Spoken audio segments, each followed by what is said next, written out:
Welcome to another episode of Embracing Differences with me, Nipin Anand, a podcast aimed at understanding how human beings unlearn, learn, and make decisions. Broader questions of human behavior require broader thinking. So, I'm not constrained by or advocating any one discipline or theory.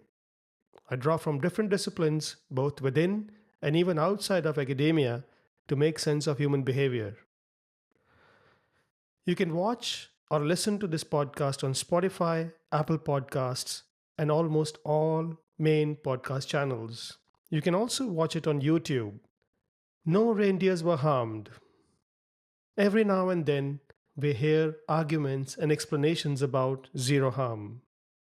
But instead of making an argument, I thought I would tell a story, a real life story about zero harm, and leave it to the listeners to decide what they take away from the story. Consider this: a 10 years old tanker carrying crude oil has undergone a safety inspection in Japan. The ship is managed by a third party ship management company. The oil company that transports the cargo has highlighted several technical problems with the ship during the inspection. It's a difficult one for the ship's crew, as many of the issues highlighted in the inspection are beyond their remit and responsibilities. The company then decides to appoint a technical manager to sail with the ship, whose job is to ensure that the deficiencies highlighted during the inspection are rectified before the end of the voyage. Thereafter, the ship will be presented for another inspection so that the deficiencies can be deleted from the records. But during her sailing passage, the captain is reportedly missing from the ship. What happened to the captain? How did it happen? What has all this to do with a safety inspection? Let's find out. I first became interested in this story when I contacted Philip's brother Michael to know more about him. Philip always wanted to go sailing, and I wanted to go flying, but somehow I too ended up in shipping, says Michael. Philip started his sea career in 1995 as a deck cadet. After finishing 32 months of sea time, he sat through his first set of nautical exams and became a merchant ship officer. In 2003, he married Elena and they had two beautiful daughters. In 2009, Philip became a captain at sea. Life was never without struggles. Philip switched between conventional cargo ships and offshore supply boats for shorter contracts so that he could spend more time with his family. But in 2016, when the ship was detained in port, the company was declared bankrupt, and Philip had no choice but to return to the conventional tanker market. A concerning captain even paid through his own pocket to repatriate his crew trapped in the foreign land. In January 2019, prior to the incident, Philip received a call from the office to join on board a tanker. As he was flying from his hometown in Goa to Singapore, he received another call from the company during his transit in Mumbai. There was an unforeseen delay with the ship's berthing, and fate would allow him one last time to meet with his mother who lived in Mumbai. After a short delay, the captain joined the ship in Singapore, outbound to Japan. In the next few weeks, he made a call to his brother and shared his concerns about a wetting inspection in Japan. There were some structural problems with the ship, and the company was worried about the ship's future market prospects. I told him, "What can you do? These things are not in your hand," said Michael. For background, wetting inspections play a decisive role for tankers to remain employable in the international oil trade. That's where safety competes with commercial goals. A suboptimal inspection outcome will seriously impact upon the commercial performance of shipping companies. Good safety is good business, but good by whose standards? One could easily attribute this power to the Oil Companies International Marine Forum or the Intertanko, both representing the interest of ship owners and operators of ships carrying hydrocarbons, and both anchored to the myth of zero harm, as is the case within the culture of oil and gas. Now let's take a look at the ecosystem of shipping to understand how this zero ideology translates in practice. The oil company responsible for transporting the cargoes rarely own the assets. Rather, ships are hired from the market and oil is transported on leased ships, both in the spot market and long term hire, owned by investors and conglomerates who in turn appoint ship management companies to operate those ships. The ship management companies provide both technical expertise and crewing services to operate those ships.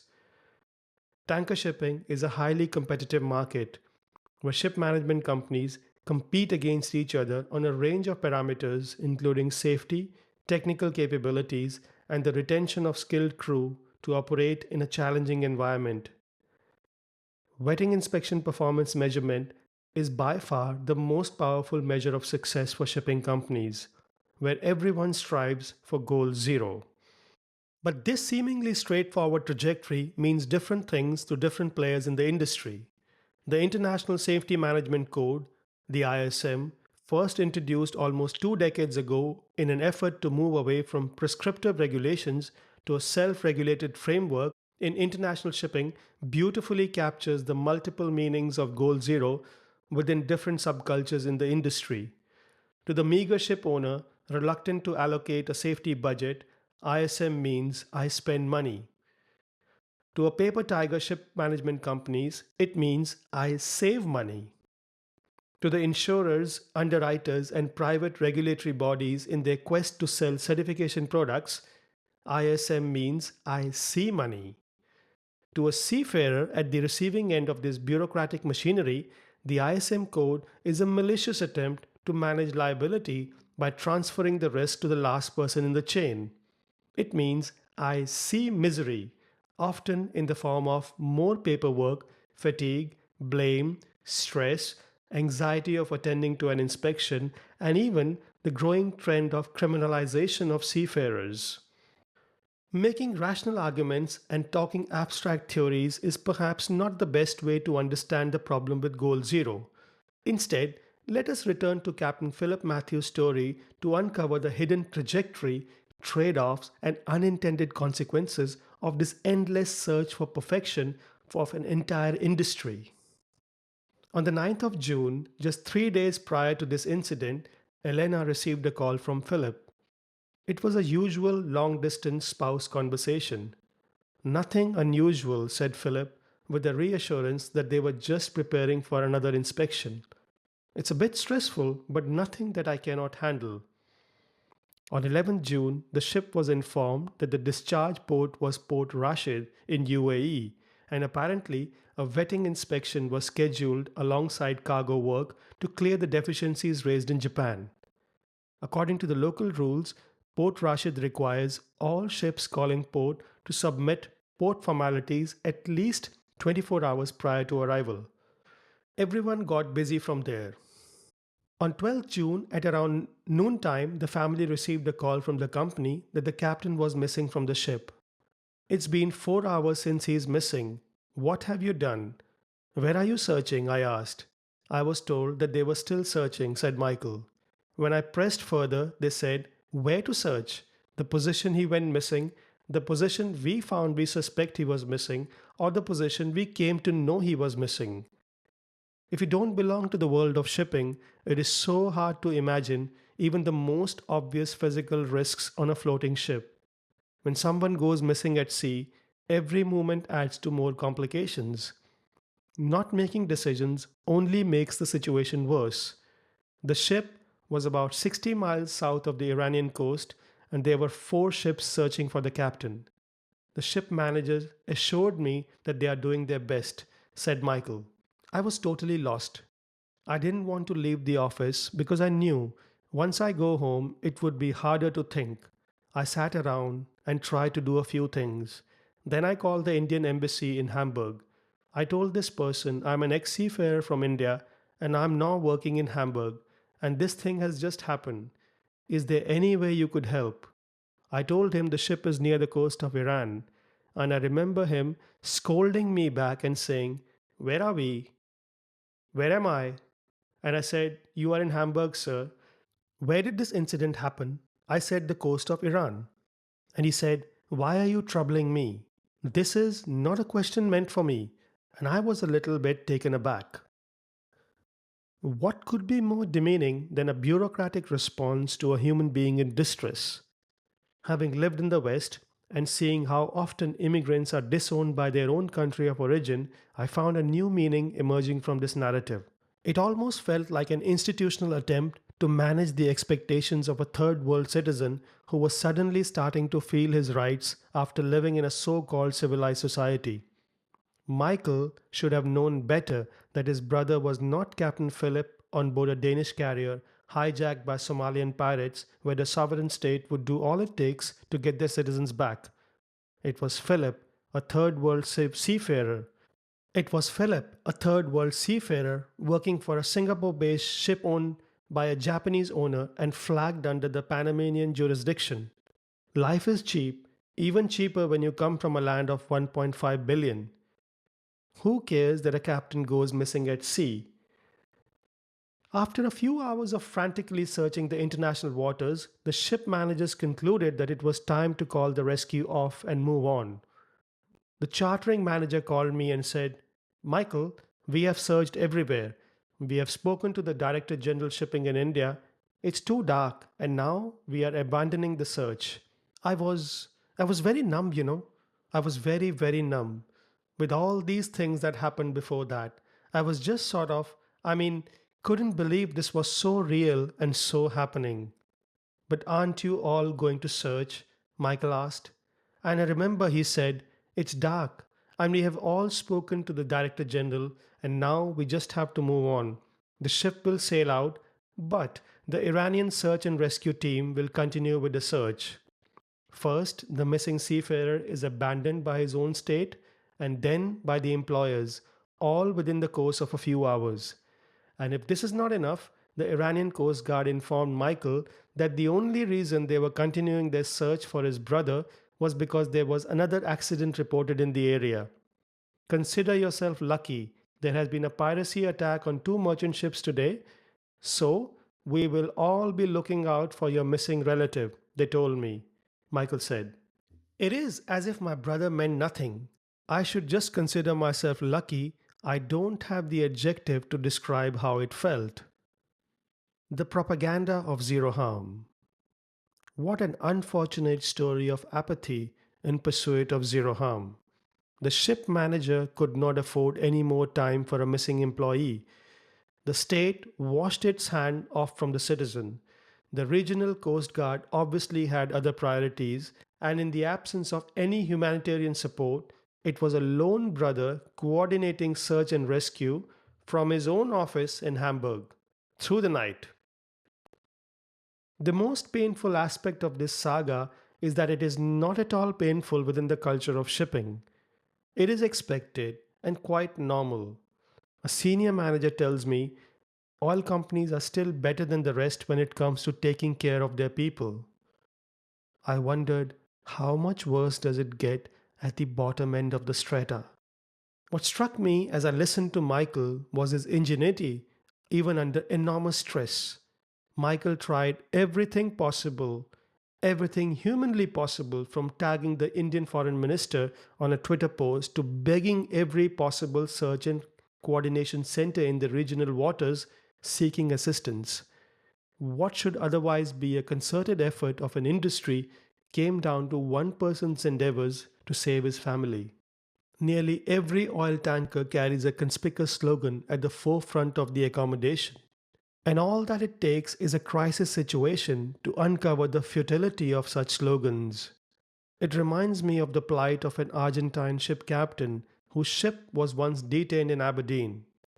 "Nippon, safety is just a talk. Who cares for the seafarers? Today, if I need to install a toilet on our ships, there are hundreds of approvals I will need from regulators and ship managers. But if I tell them I have been working non-stop for 3 days without rest, everyone points in another direction." That is the propaganda of zero harm. Do unto others as you would expect them to do to you. As painful as it was listening to how the captain was abandoned by nearly every custodian of safety in the maritime industry, it gets even more disturbing when we shed light on the social context of this accident. From the time Philip went missing, Elena always felt something was not right in the way the company was handling the communication with the family. So, without informing the company, the family decided that Michael should visit on board before the ship sailed out from Dubai. As he was boarding the flight in Hamburg, Michael received a phone call from Dubai. It was my batchmate in Dubai. He told me the company cancelled the inspection. He said, I saw the captain's name, it was your brother, and I was to inspect the ship. And then got me thinking maybe Philip was under pressure because of this vetting. And I said, damn. I mean, this was my batchmate who knew who my brother was. And obviously, it would have been a good inspection. So that was the moment I just lay down on the airport floor. It was like the world is so small. It was such a simple thing. There was a complete silence in our call before Michael broke down into tears. An entire industry takes pride in the myth of objective safety assessments, and in a moment we realize how a drop of compassion changes the entire experience of inspections. What became clear from our discussion was how a batchmate holds the power to turn a bureaucratic, depersonalized process into a human experience. It is no surprise that seafarers develop preferences for inspectors and local pilots when visiting foreign ports, not because the inspectors don't raise findings, but because some of them treat seafarers like human beings. Respect, empathy, and compassion, a scarce attribute within the dehumanizing culture of risk and safety in pursuit of certainty and zero harm. Hope is all we have. When Philip went missing, Michael had the presence of mind to appoint an independent investigation agency in Dubai. When he arrived on board, still hopeful that Philip may be hiding somewhere on the ship, he made an announcement on the public address system. It was a difficult call for me, but I had to do it. This was a request from the little girls back home. We knew he is hiding somewhere. He can't just go missing like this, they told me on the phone. Please look everywhere properly, uncle. I searched everywhere, even the garbage bins. After all, hope is all we have. As he engaged in conversations with other crew members, more things came to the surface. On the day of the accident, the captain was last seen coming off the smoke room at around 6:30 in the morning. Between 7 and 9:45, the technical manager who was sailing with the ship to address the vetting deficiencies kept looking for the captain. At around 9:45, unable to locate the captain on the ship, the duty officer on the bridge advised the ship manager to make an announcement on ship's public address system. The technical manager felt this would distract the maintenance team who were preparing the ship for inspection in port. Nothing distracts people who are committed to zero. Let them carry out the work, the technical manager said, and then he took 3 crew members with him to search for the captain. An hour later, the duty officer requested the technical manager to radio alert the ships in vicinity. The technical manager responded that a captain gone missing would reflect badly on the company's reputation. There are no evil intentions here. Shame does not allow space for imperfection and vulnerability. As the pressure mounted on the manager, a permission was granted to the duty officer to make a radio announcement that a crew member had gone missing on board. Somehow, it would have felt like an ideal compromise between the fear of being accused of doing nothing and appearing to do at least something. Michael then visited his brother's cabin, but he could not find anything unusual. It was a normal cabin, a boiler suit hanging, safety boots lying on one side, a couple of juice cans in the fridge. It was like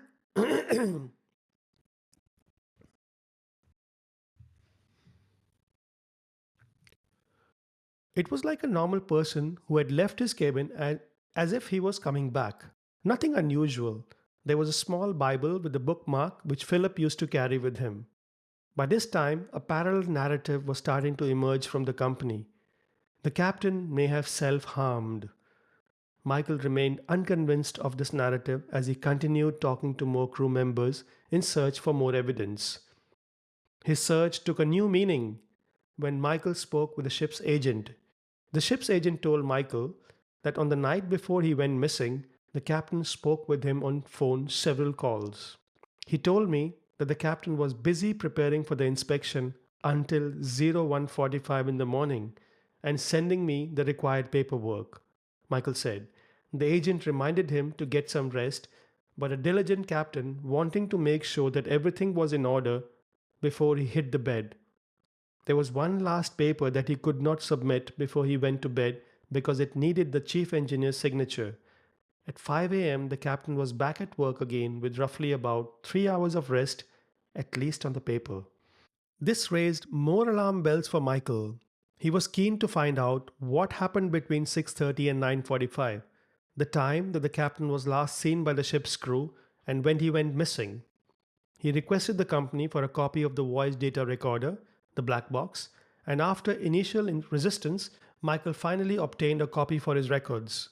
As he went through the transcript, he noticed intense conversations between the captain and the ship manager on the bridge about the ship's readiness for wetting inspection in port. There was non-stop discussion about work, work, work, work, all related to the wetting. I mean, I'm a master. Obviously, we can understand fully, all totally related to the wetting. Is this sign, is that sign, that sort of a thing. My eyes were not at its best, they were blurred with tears, and they were really aching. But whatever little I could see, there were some crappy messages. I caught this superintendent on two or three things. I said, "You made such a big fuss over this, and this was not even required." He just put his head down, realizing he had been cornered. He didn't say much after that. After listening to the VDR and after seeing the attitude of the superintendent, especially after listening to the VDR, I was very sure that Philip had not harmed himself, at least deliberately. So, it only came down to the conclusion. It was very clear for me. Only two possibilities arise from there to explain how Philip went missing. It could either be that someone had pushed him overboard. A police investigation was carried out and several crew members were interviewed by Dubai police, but nothing was really found, he said. From Michael's point of view, the most plausible explanation was that on the night before, Philip was so overwhelmed by the paperwork that when he nipped out for a smoke after the morning meeting, he lost balance and toppled overboard. When I looked at the design of the life raft deck outside the smoke room, it all started to make sense. We do not know, and we will never know under what circumstances the captain went missing. Unfortunately, the sea does not provide many answers. It only raises more questions, and like all accidents, it is now up to us what questions we care to ask. To me, chasing a cause of this accident is secondary. Finding someone to vent out our frustration is futile. Determining whether the captain went missing, someone pushed him, or he really jumped overboard is immaterial. What is worthy of thinking and reflection is the extent of brutalization in our quest for zero within the culture of this industry. Let's just meditate on this issue. Can zero be an aspiration? Captain Philip Mathew became a victim to the unrealistic expectations of an industry in ways that seafarers will not find difficult to relate with. It is often the marginalized and the vulnerable at the receiving end of the myth of perfection. One often hears in the risk and safety industry, but also in the academic discourse, an incessant support for the zero ideology. It's an aspiration. No one is really expecting you to achieve this goal. At the most, it is a stretch goal. I too have heard this a few times. The term aspiration comes from the Latin word aspirato, which means breathing in. So, are we saying that people should just breathe in zero? How can someone breathe nothing and still stay alive? That is, of course, a play of words. But beyond semantic juggling, there is an ideology behind zero that sets us against our own existence as fallible humans. How can perfection be a goal when all of existence is fallible? When we first decided that it was time for us to become parents, knowing Irma, I knew she would feel under tremendous stress to provide the best for our children. So, I brought this little placard as a reminder for both of us. Every now and then, when we see this placard, it reminds us of our fallible existence. It reads, "Good mums have sticky floors, messy kitchens, piles of laundry, dirty ovens, and happy kids." Notice the goal: happy kids. It's not as if we are aiming for disease free, no harm, or error proof children. In an imperfect world, children will become sick, they will suffer, get injured, and become depressed. As I write this paper, our 9 years old has suffered from a broken arm while playing football, and he has been off from the school for 4 weeks. At one stage, he was also bullied in the school. Would that mean we have failed as parents? How can perfection become a source of aspiration for fallible humans? As parents, we set absolute goals to protect our children from harm. No iPad, no phones, no sugar, or walk 10 kilometers or 10,000 steps from tomorrow. Guess what happens next? Hiding, stealing, and a culture of cynicism against parents. And before we realize, we have created subcultures within our own families. When we set absolute goals, we stifle creativity, learning, imagination, and risk, all the essential ingredients of living and being. We think we are being specific when setting absolute goals, even when specific means going nowhere and achieving nothing, i.e., zero. The salvation myth. There is a popular saying in the shipping industry: "No one dies on my watch." Our perception becomes so narrowly focused on saving lives that we can no longer see the harm we commit under the pretext of zero.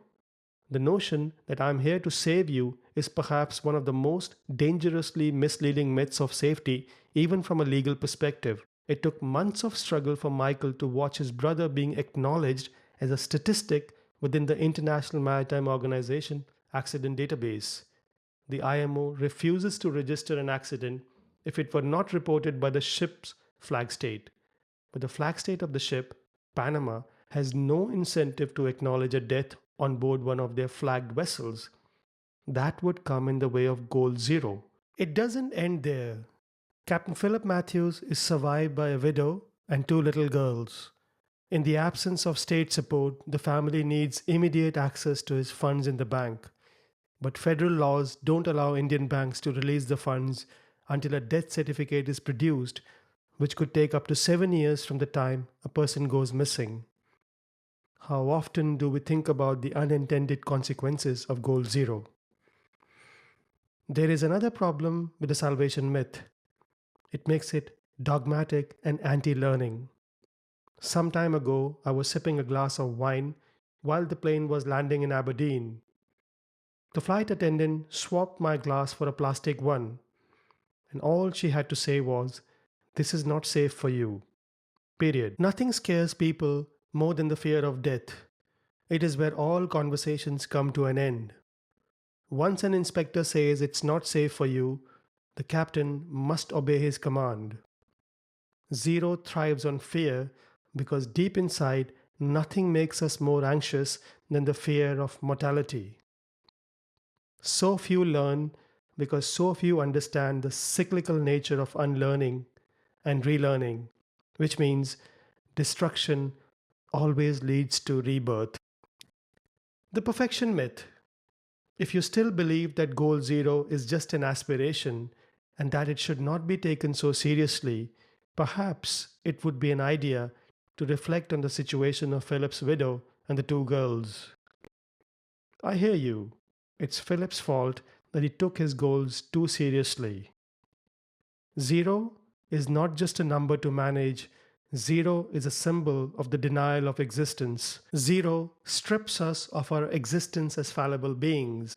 Zero is an ideology, and like all ideologies, it is powerful and unconscious within the culture of the industry. You may tell the captains to sleep on time, the world will not come to an end with a signature missing on a certificate, but what do you tell the ship's agent who has to respond to port formalities? How do you convince a ship inspector that a missing signature will not make much of a difference? It does not end there.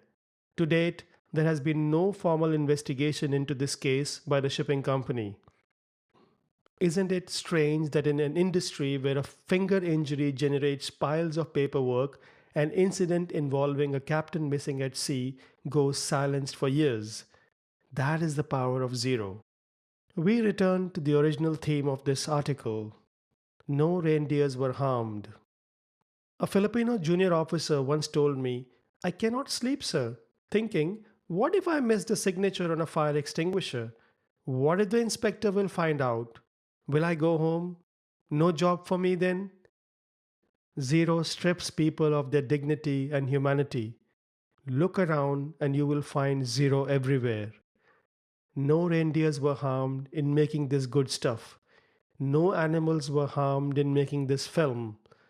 No seafarers were harmed in transporting those goods. Why blame marketeers when safety science is deluded by this myth? Are we real as a species? Captain Philip's story serves to illustrate the delusion of zero. Can we come up with realistic goals? Thank you for listening.